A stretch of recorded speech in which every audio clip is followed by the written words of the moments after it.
Basic to advance কলকা ক্লাসের এটা হচ্ছে 6 নাম্বার ভিডিও।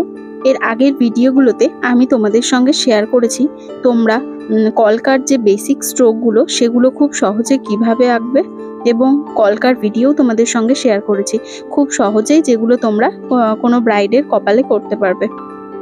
আজকের ভিডিওটা হচ্ছে বেঙ্গলি ব্রাইডদের বিয়ের দিন আমরা যে কলকাটা করে থাকি সেরম ধরনের একটা কলকা আমি তোমাদের সঙ্গে শেয়ার করছি।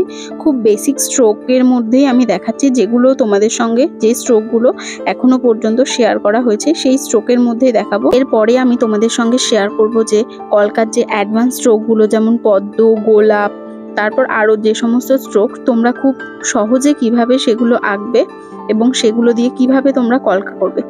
আজকের কলকাটা আমি বেসিক্যালি রোজ এবং পাতা এবং সি কলকা যে তোমাদের দেখিয়েছিলাম সেই কলকার মধ্যেই রেখেছি। তো তোমরা ভালো করে ভিডিওটা দেখলে বুঝতে পারবে। প্রথমে আমি টিপের চারপাশে দুটো গোলাপ এঁকে নিয়েছি। এই গোলাপ আঁকার আলাদা যে টিউটোরিয়ালটা সেটা আমি তোমাদের সঙ্গে খুব শীঘ্রই শেয়ার করব। তারপর নিচের দিকে যে 3টে পাতা হয় সেই পাতাগুলো দিয়েছি এবং মাথার উপরে একটা সি কলকা করেছি এবং তার উপরেও পাতা।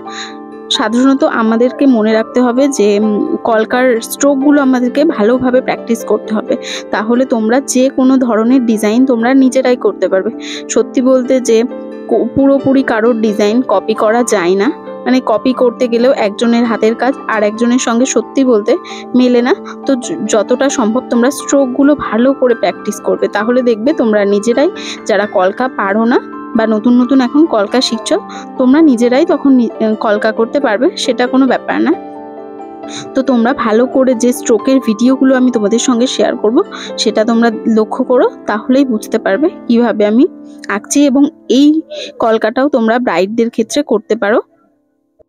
সাধারণত বেশিরভাগ ব্রাইডই বিয়ের দিন খুব বেশি হেভি কলকা পছন্দ করে না, তো এগুলো সিম্পলের মধ্যে অল্প সময়ের মধ্যে দেখতেও ভালো লাগবে এবং তোমরা খুব সহজে করতেও পারবে।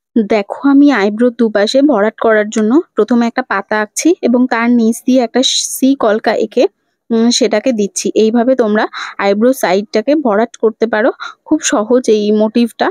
তোমরা অন্যান্য কলকার ক্ষেত্রেও এটা ব্যবহার করতে পারবে। তো ভালো করে তোমরা ভিডিওটা দেখো, দেখলে তোমরা বুঝতে পারবে। এবং সবার শেষে কলকার যে মাথাগুলো হয়, যে রাউন্ডটা, সেটাকে আমাদেরকে একটু মোটা করে দিতে হবে, তাহলে দেখতে কলকাটা অনেকটা ভালো লাগবে।